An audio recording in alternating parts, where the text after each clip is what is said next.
Welcome in, San Diego. I'm Jade Hindman. Today we look at how working on the front lines of law enforcement can wear down on the mind and hear a first-hand story of rising from the ashes. Then a look at a new approach to therapy.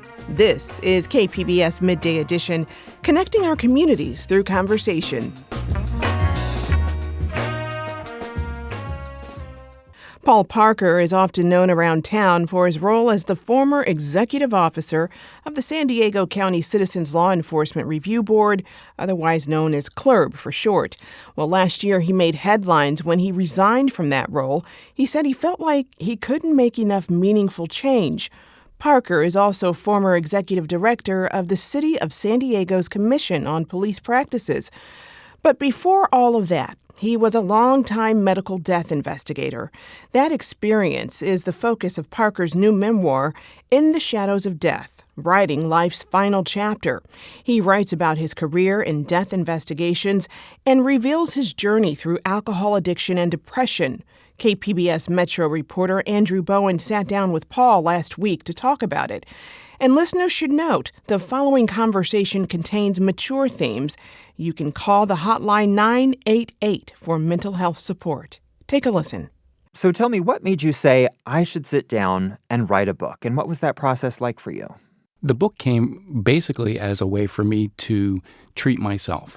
I had spent many years, 26, 27 years as a death investigator, realized that I wasn't handling the stress of the job in a healthy way, and ultimately wound up basically crashing and burning, quite frankly, with my mental well-being.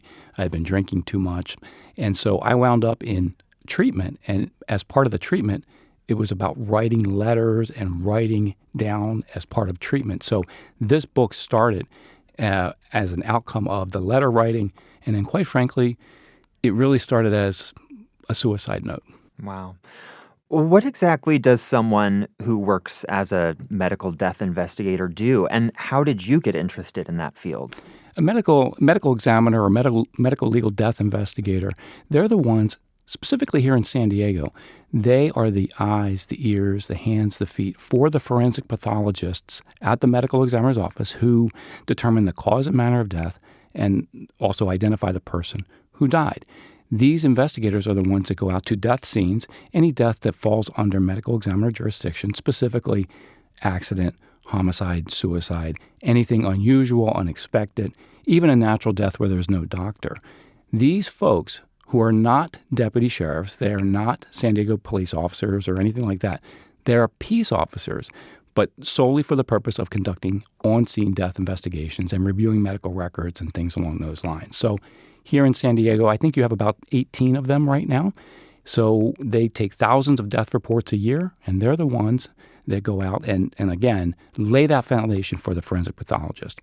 I got involved in death investigation early on in my life. I entered law enforcement when I was 18, a little agency right outside of Phoenix. I was a dispatcher and a property clerk and a crime scene technician, and then went to the Phoenix Regional Police Academy, where I then graduated, became a police officer. About 13 months after I graduated the academy, I made a traffic stop about 2 o'clock in the morning. So I wound up doing a foot pursuit. He tried to choke me. He was choking me. I shot him. He then got up, beat me up pretty badly, took my gun, and tried to shoot me. And so at that point, I realized maybe law enforcement's not really what I want to do. I stayed in law enforcement for another 5 years as I kept getting promoted up through the ranks at this small department, but ultimately was appointed police chief, turned that down, was appointed to go to the National Academy for the FBI, the FBI's National Academy, turned that down because I wanted to pursue death investigation. So that, in a nutshell, Andrew, is how I got into death investigation. And most of your experience in this field was in San Diego. You were actually on scene for the 2003 Cedar fires. Tell me about that experience. It was surreal. The day before the Cedar fires, by that point I was a death investigator for about 4 years here in San Diego County. The day before, it was a Saturday, the day before, I went out onto Wildcat Canyon Road for a report of a double fatality, motorcycle fatality, husband and wife, who died at the scene. And I remember going out to that scene, middle of the day, And it was beautiful. It was just a beautiful place to be. I remember thinking as I was doing my investigation when I got to the scene and taking my photographs of the wife and the husband and doing my external examination and making sure that I treated them with respect to get them back to the office so that we could determine cause and manner of death. I told myself, you know what, I got to come back out here on my days off. It's so beautiful. I just want to explore. Less than 24 hours later, I was back out there.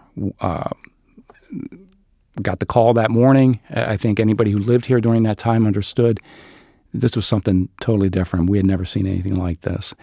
Went out there with our chief medical examiner, who at the time was Dr. Glenn Wagner, and we went out, and he and I followed a deputy up Wildcat Canyon Road, wound up bringing back that day 7 folks who had died, several dogs. Each one of them seemed to have dogs with them. Almost every one of them had dogs with them, and we brought everybody back, the dogs, and I never experienced anything like that. It was surreal. Dr. Wagner, who, if anybody knows here in San Diego County, is very loquacious, very vibrant personality. The only thing he really said to me that whole day was that it reminded him of Vietnam. He was very quiet, and we were very respectful. The fire had just passed. Things were still burning and smoldering, but we did everything we could to treat those folks with respect, to make sure that we got them back to the office and so that the families could move forward. It just seems like such a hard job. How did you cope? I didn't cope well, that's for sure. During my time as a death investigator, I thought that in police work, I thought I'd seen it all. You know, when I was a police officer, a lot of the people that I worked with, they drank a lot, and some of them were doing things that they probably shouldn't have been doing. They were a lot of extramarital affairs, a lot of promiscuous behaviors and whatnot. I saw it all. But when I got to death investigation, I saw it more. And I didn't think that was possible. If you think about it, Andrew, every phone call that comes into a medical examiner's office, every one is about death. Every interaction is about death. There are no happy endings. There is not going to save someone from something. You are there because someone died. And so as I began to dive into that every day, I began to realize that everyone in that office was impacted by death. For me, personally, I drank, and I drank a lot. And no one knew it.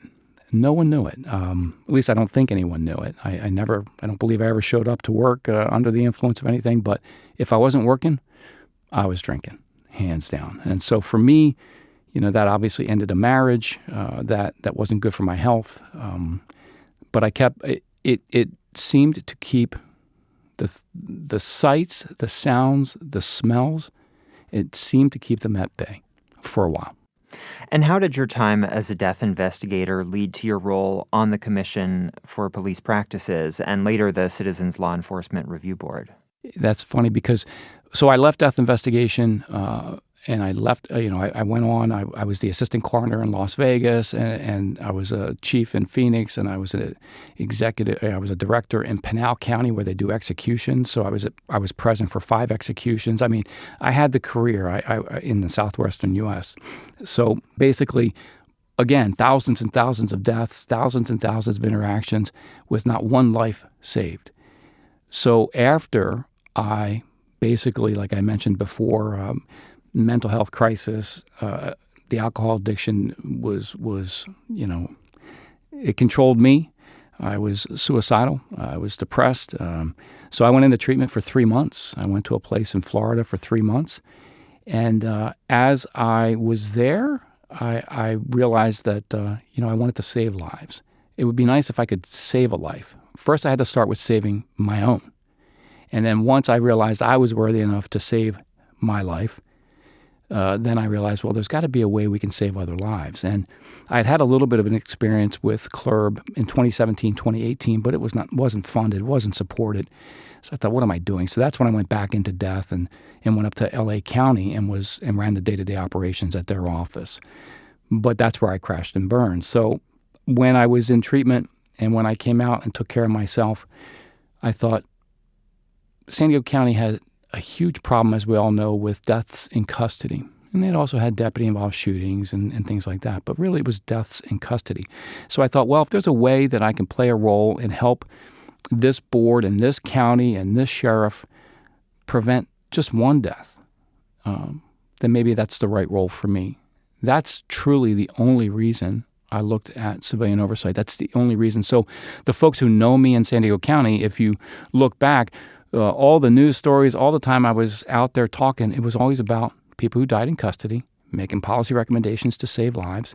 And with all due respect, those recommendations, 95% of those came from me directly to the CLRB. But the whole point, it was because I had seen enough death.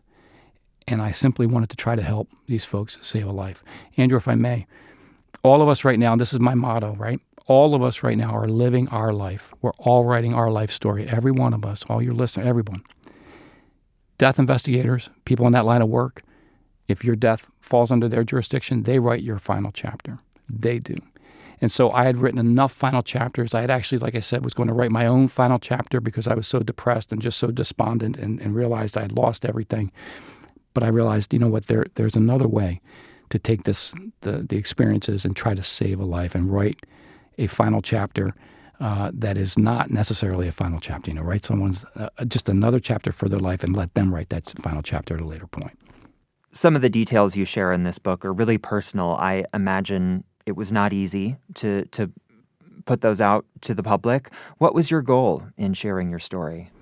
My goal was, again, hopefully, to save one life, to show the power of vulnerability, to talk about depression, especially depression from a male, especially trying to break down those barriers in law enforcement, in death investigation, because those are topics that are not normally discussed. They're kind of taboo. You go along, you go to work and you handle it. You don't cry at the scenes. You got to keep it together. And there really wasn't talk about the impact that what we were seeing and hearing every day, how it was dealing with us. So I thought there's power in vulnerability. When I was away for 3 months in treatment in Florida, we were in small groups, large groups, and I learned more from my fellow patients than I learned from the therapist. I learned more from watching them share, watching them be vulnerable. And there was nothing off limits. And I realized, wow, that's powerful. So I thought, well, why not? Throw it out there. It doesn't matter what people think of me. Listen, I've been the executive officer at CLRB for many, many years. You're not really liked much in that position by anybody. And so I'm used to that. It doesn't matter to me anymore. What matters is put it out there. If it can help someone, if it can show someone that you can be on top of the world. I was on top of the world, Andrew. I was the chief deputy director in Los Angeles, the biggest, most prestigious medical examiner's office in the world. I was on top of the world and lost it all because I wasn't taking care of myself. I decided I needed to go get help. Thought it was it. Many times, contemplating ending my own life, but here I am, risen from the ashes, right? And so, why not be vulnerable? Why not start the conversation? At CLRB, I started conversations all the time with the policy recommendations. I never held back, not with the media, not with the family members, not with the sheriff. And that's what I'm trying to do here. Just throw it out there and see if it can help someone. You said there can be a real stigma around talking about mental health, particularly for men.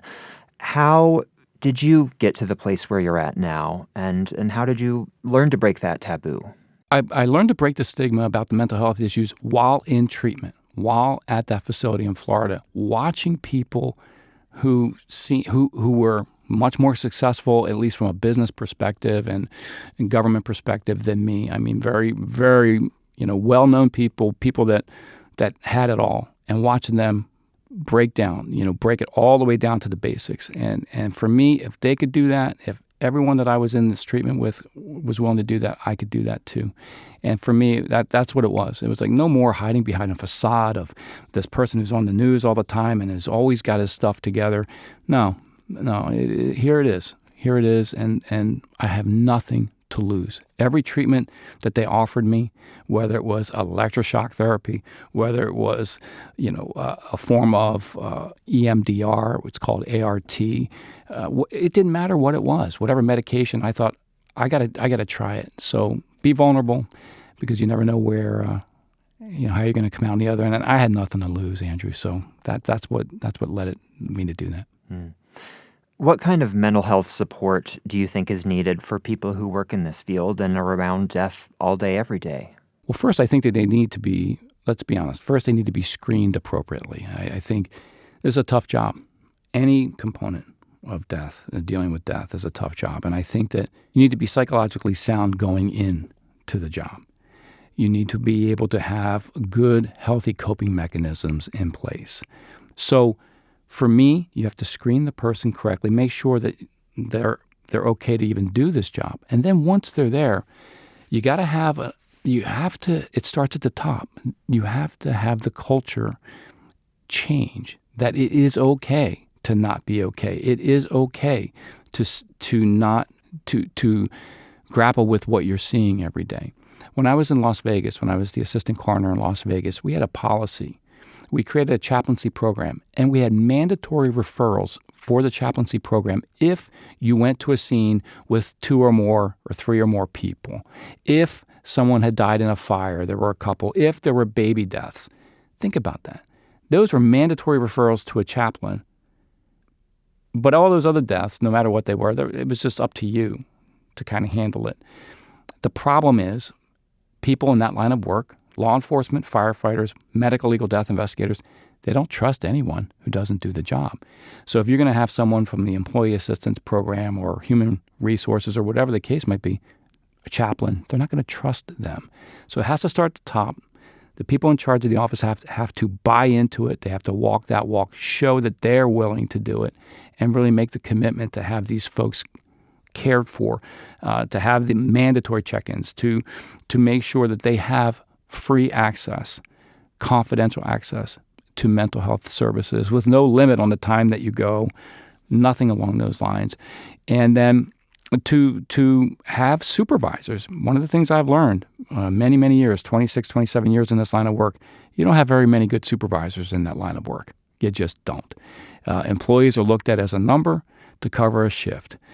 So the people that are supervising and running these offices and responsible for investigation divisions or whatever need to actually, care about the people that are working for them and know the subtle differences when someone comes in and they're just not themselves, and to be able to, if need be, send them home with pay, whatever the case might be, get them the appropriate resources, and don't continually send them back out into an environment that ultimately may wind up taking their own life, or certainly not doing the justice that the folks who have died deserve. What do you hope people take away from this book? I hope that people take away the role of anybody working in death, anybody who is a death professional, especially those who have day-to-day interactions with grieving people. Quite frankly, it's not necessarily about the people who died. It's, that never was truly the issue. The issue was dealing and making those notifications to the family, knocking on their door in the middle of the night, having them come in to get the property of their loved one, having them, just that interaction with them, having questions answered. I want to make sure that the people that do that job, that everyone knows that the people that do that job, that's something special. That's the most honorable thing you could be doing.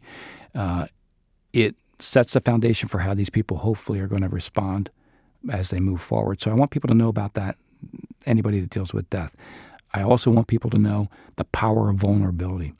I want people to know that depression in that line of work runs rampant. But then again, depression runs rampant outside of that line of work too, right? And so I think that if we can have the conversation, and I think that's happening more, but not in this line of work, but I think if we can have that conversation around depression, specifically male depression, and what that looks like, and how that really negatively impacts the family structure, how it impacts relationships, how it impacts work environment, toxic environments. I want that conversation to happen. And most importantly, I want people to understand that you can be at the lowest point in your life. I mean, I stood on railroad tracks. I stood on overpasses. I tried to find the courage to take my own life. And luckily, I never found that courage. And so I think for all of us to know that you can be at the lowest point, you can fight addictions, you can fight your demons. But if you're dedicated to making the change, dedicated to living a life, and that you can do it. And I'm living proof. That was Paul Parker speaking with KPBS Metro reporter Andrew Bowen about his new memoir, In the Shadows of Death. Listeners looking for support can call the Suicide and Mental Health Crisis Hotline at 988.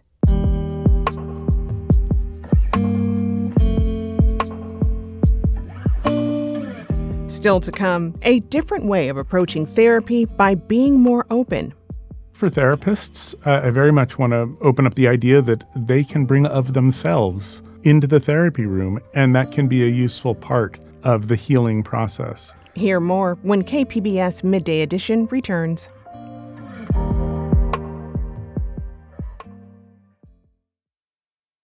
Welcome back to KPBS Midday Edition. I'm Jade Hindman. Is it possible to change your life in 60 minutes? Well, a new book about therapy, Hour of the Heart, Connecting in the Here and Now, digs into what's possible. It is written by renowned psychotherapist and best-selling author Irvin D. Yalom, along with his son, who is also a psychotherapist, Benjamin Yalom.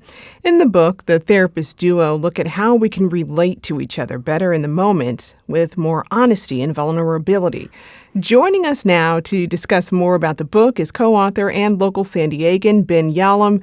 Ben, welcome to the show. Thanks so much for having me. Glad to have you here. So first, what inspired you to write this latest book with your father? Yeah, so my father has been writing books since I can remember. But in his late 80s, he started to notice that his memory was slipping.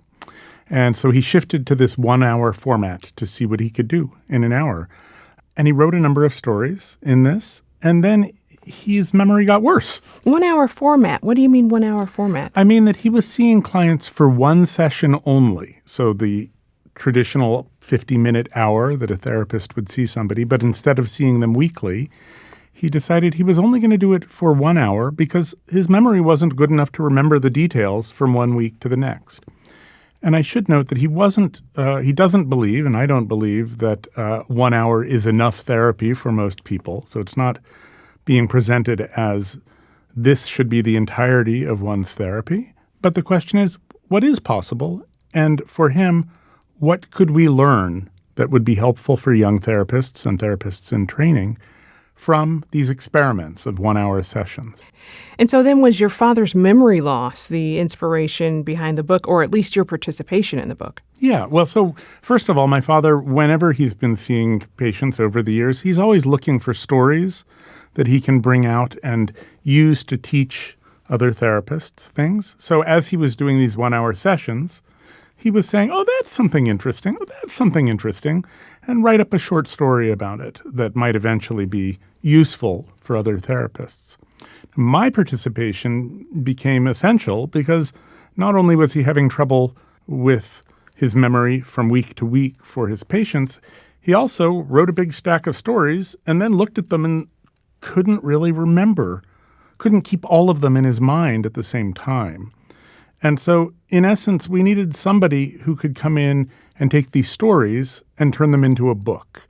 And that's when we started discussing my collaboration in the project. And ultimately, in a way, he wrote the stories and I wrote the book. I put them in order, I fleshed them out, and I started to sort of say, what is he doing theoretically with the clients from one story to the next, so that it grows like a good book does. It has a narrative that builds. Yeah, so you threaded all this together. The stories themselves, are they stories about clients or this 1-hour session in particular? Well, so there were stories about clients in 1-hour sessions. He saw about 300 people over the course of 3 years, and he took the most interesting ones out of that. And each one tells a little story, and each story tells a little bit about what is the therapeutic interaction, what is the therapist doing, what is he doing that would help the client discover something new about their life or about what it is they need to work on. Well, I mean, your father, Irvin, is best known for books like The Gift of Therapy, and in many ways, he pioneered therapy as literature. How does this book differ from some of his previous works? Well, you're very right that he really pioneered therapy as literature, and I think the many wonderful writers we have now who are telling stories about therapy really wouldn't be doing it or would have had to blaze the trail themselves. Mm-hmm. But he came out with his book, Love's Executioner, in the late 80s. And that was really the first book that took the rich drama of people's stories in therapy and turned it into literature. And I think in so doing, gave therapists permission to make mistakes and to realize what's going on in their own minds, and gave permission for people who are interested in doing therapy to join in a way that didn't seem so strange. Mm-hmm. This book does some of the same things. One thing it also does is it provides a memoir of my father's own experience in losing his memory and aging. And he was quite brave in being willing to look at his own failures, at his own memory slipping away, and how that became uncomfortable often for him, sometimes embarrassing. So what I really tried to do was tell that story alongside the story of the individual patients. And that's such a relatable story. So many people deal with loved ones as they age, losing their memory. How has that been for you? Well, both challenging and very helpful in the sense that so my father is someone who's been looking at people's minds for decades, and here he was looking at his own mind as it was changing and as it was sort of falling apart. So that's a rare insight for all of us. For me personally, we've been struggling, my family and I have been struggling with the changes that are going on for my father. For better and for worse, he's very aware of the changes that are going on. And I think that working on it with him helped me process it in a way that nobody else had that benefit. And that I was really trying to hold on to a narrative thread when sometimes people who are losing their memory, the narrative starts to slip away. So I was holding on to that, but I was also doing it with him. So we could communicate back and forth and notice the changes. Wow. Well, another major theme that comes up in the book is vulnerability from the therapist side. So tell me about how the two of you approach that in your work and how it's addressed in the book. My father's brand of therapy, if you will, really is based on the relationship that is built between the therapist and the client or the patient.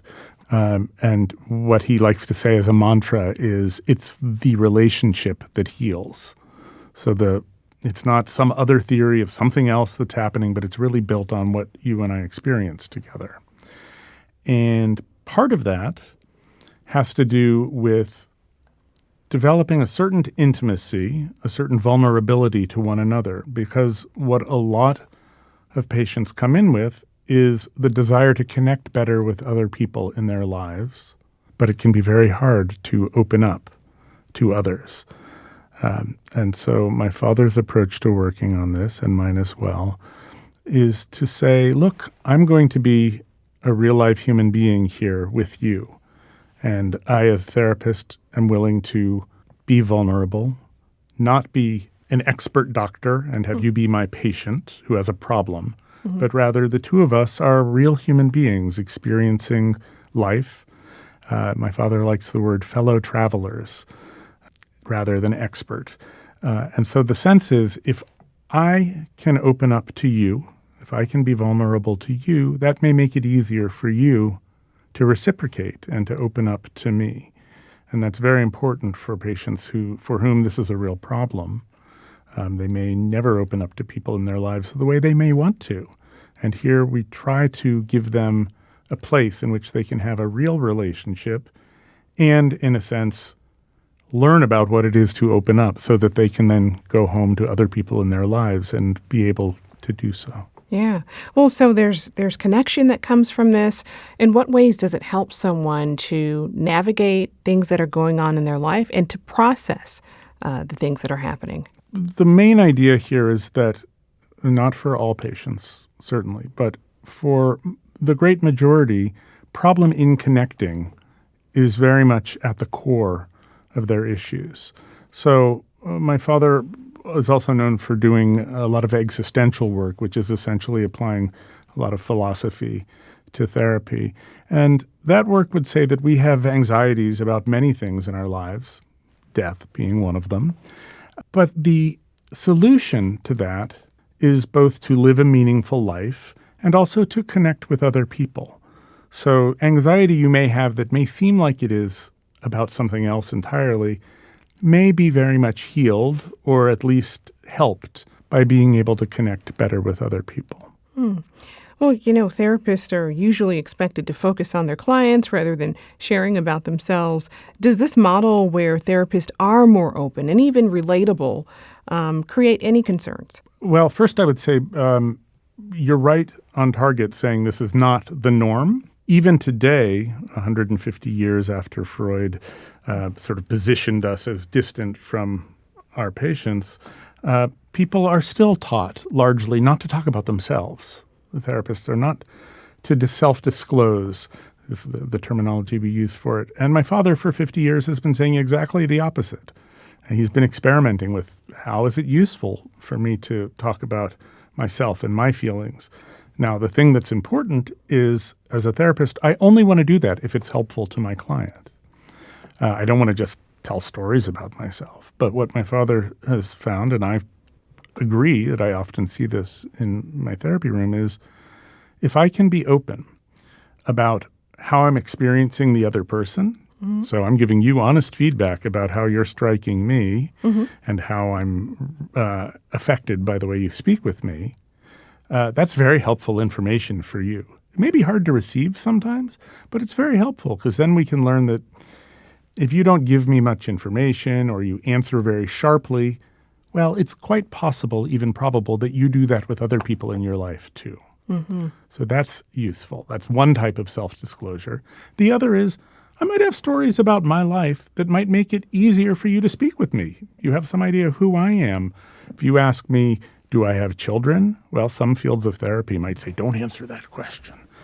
If you ask me in therapy, of course I'm going to tell you I have children. That may make it easier for you as a parent to relate to me. Because there's a big difference, I think, between Western psychology and then psychology around the globe and other places. So is this approach often used in maybe Eastern medicine? Or Well, you've picked me on a good day to ask that question. I had a talk with 1,000 therapy students in Taiwan this morning, and they were very interested. And we agreed that there are some cultural differences and that, in America, for instance, we have this great individualistic culture, for better and for worse. And the idea that patients are as isolated as they are, the assumption many of us work with here, maybe isn't entirely the same in Taiwan. And yet, the idea of really being vulnerable, of opening up, of sharing one's deep things inside does seem to be the same. And they, too, express that they are not taught this type of methodology. They're taught to remain more distant and we call it professional. One great quote from David Epstein, a narrative therapist I enjoy very much. He said, I want to be a real person, not a professional pretending to be a real person. And I think that echoes very much for me. Yeah. And something else you go into in the book is how the pandemic really impacted how therapy sessions are done, with remote sessions being more accessible at the time. But there were some drawbacks that you write about. What are they? In terms of therapy today, I think that doing sessions remotely is actually much better than I expected, particularly when I'm working with individuals. It's much easier for people to squeeze an hour of therapy in their day if they don't have to spend 2 hours driving or whatever it is. I find that with couples, I much prefer to work in person if possible, or at the very least to have those two people in the same location because the body language, I think, becomes increasingly important. And there is something about having a non-mediated interaction with others that is rich. Yeah. You mentioned some of the similarities between you and your father's approach to therapy. What are some of the ways they differ? Yeah, I very much do embrace the idea that building a relationship between the two of us is very important, and I'm happy to speak about myself or my response to the other person when that is helpful for them. I come from a theater background, as I say, and so I really enjoy, particularly with couples, but also with individuals, being able to say things like, hey, let's try this and see what happens. I'm a little bit more focused on the narrative that people tell about their own lives, that they tell themselves. And I believe that a lot of our problems come from that. Mm-hmm. So I'm interested in adjusting the stories people tell themselves to give themselves more agency and more control in their own story of their life. And in some ways, that's sort of using models of literature and theater for therapeutic ends. Mm-hmm. In the sense that it's the inverse of my father using the stories of therapy for literary ends, mm-hmm. in a way. And then one other thing I'm really interested in, and I know my father is as well, but it looks very different for him, is I want to help people clarify what their values are, what the things that they hold deeply important to them, and then try and help them align how they're actually living with what they think is most important. Yeah. I would imagine that your work in theater helps inform your work as a therapist, and that you taking on roles, it builds empathy in ways that you can't even imagine. Very much so. I think that acting in particular is an empathy machine in a sense, and it's a building of that muscle. And then also working with couples and sometimes with families. Again, I love the idea of, oh, how did that feel? Okay, let's try it a little differently. How does it feel now? Have this conversation in a slightly different way, and we can see the changes. Mm. And then my theater was very involved with the body as a tool. So it was sort of on the line between dance and theater.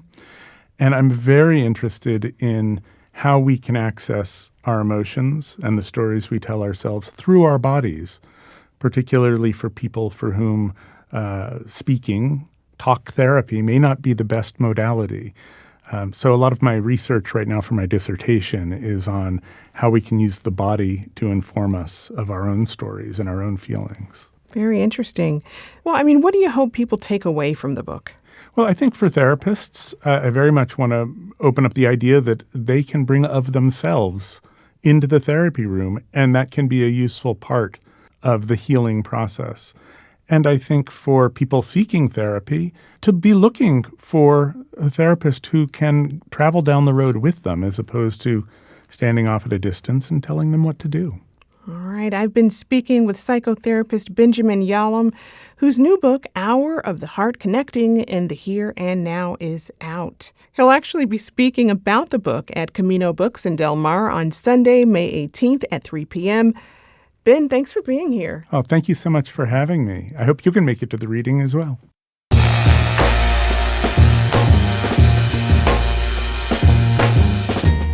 That's our show for today. I'm your host, Jade Hindman. Thanks for tuning in to Midday Edition. Be sure to have a great day on purpose, everyone.